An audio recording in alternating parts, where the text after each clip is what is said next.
Namaste students, my name is JVS Dr. Neeraj Tholia, Faculty of Agriculture and Veterinary Science, Jyoti Vidyapeeth, Province University, Jaipur.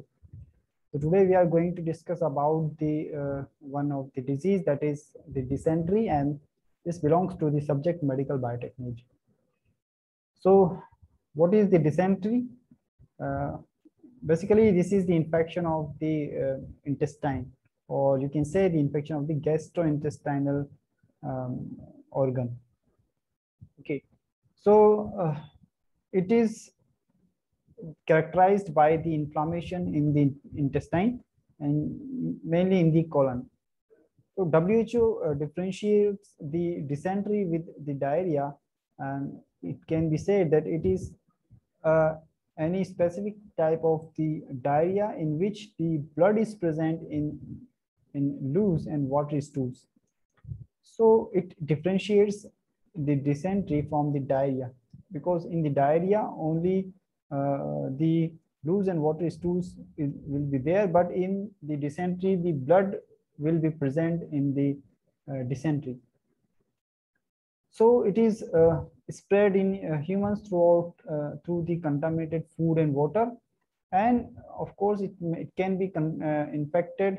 It can be spreaded by the uh, human or the animal which have the pathogens.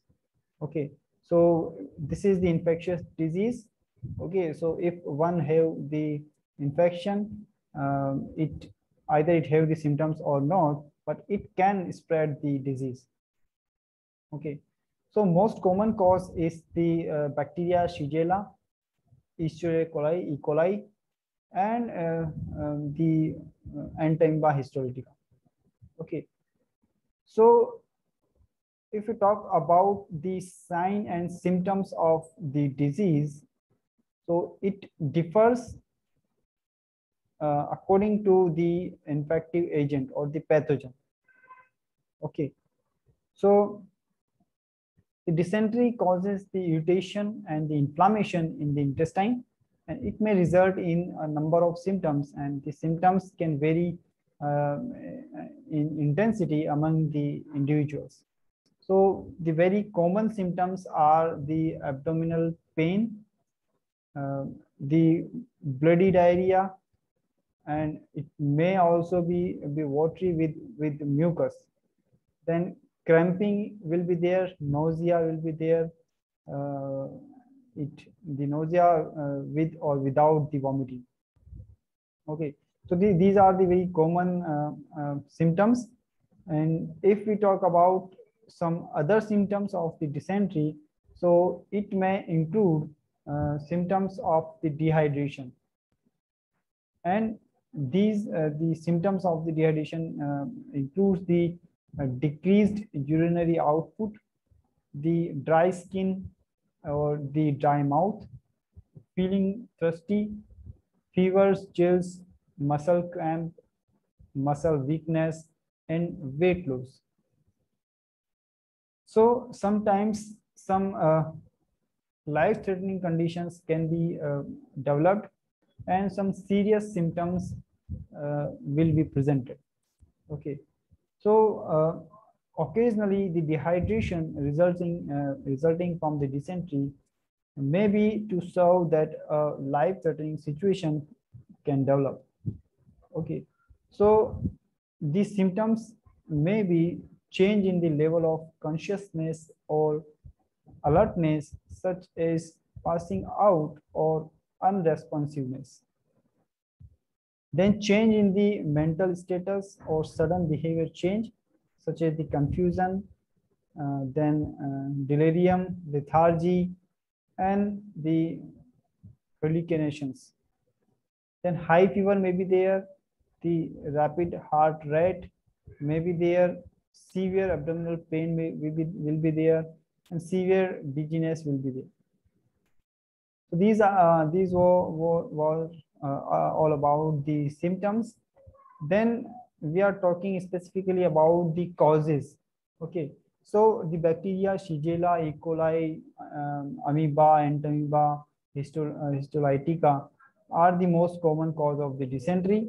and some of the other causative agents may also be there. So these organisms actually they are present in the facies of the infected animal or the infected people, and the Entamoeba histolytica may uneventfully reside in the colon. But if it attacks the colon wall, it can cause the dysentery.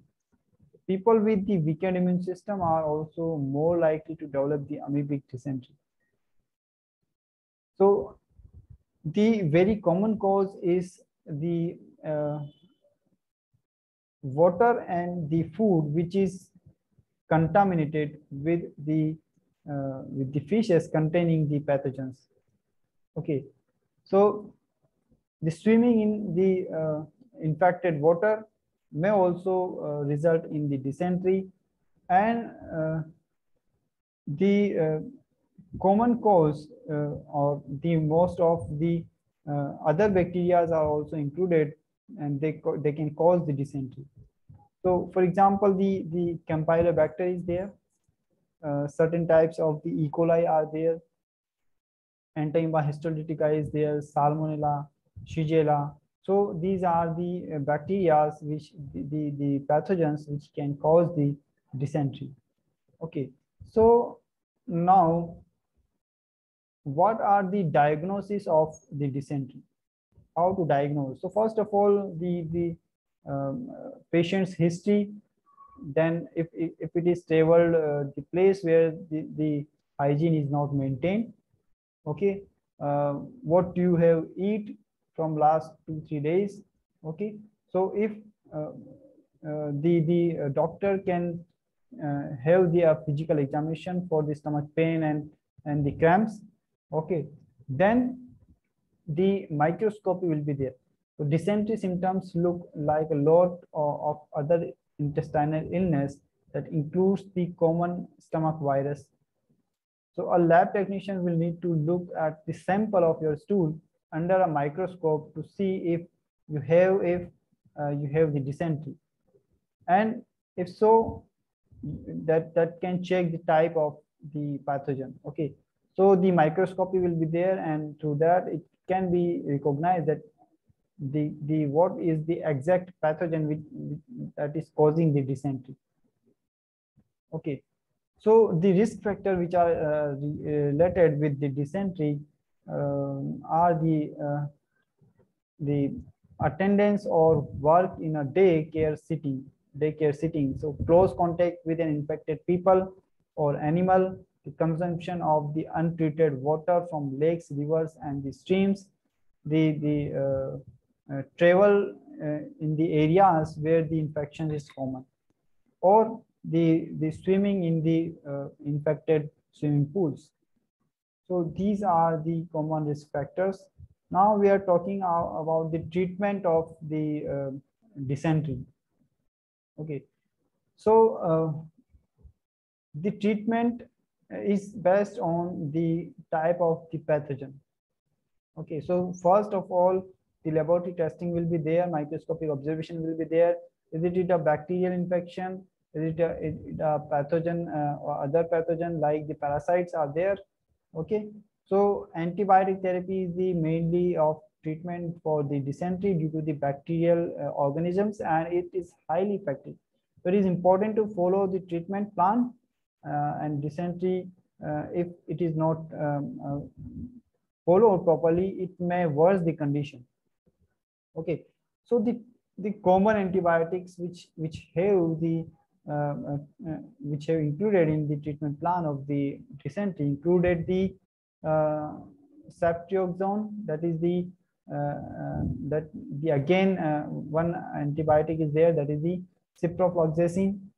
Okay, then trimethoprim and sulfomethazole. So bacterium spectra. So these are the antibacterial drugs. So the most common treatment for the amoebic dysentery caused by the Entamoeba histolytica is the metronidazole. Okay, so it is the anti-parasitic medication. So this was about the treatment, and you can improve the dysentery symptoms yourself. Okay, in addition to following the treatment plan that is provided by the healthcare provider, some of the things you can perform to recover fast.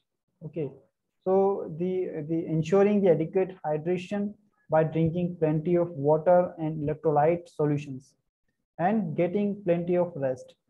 So these helps in the fast recovery. So some of the complications may be there.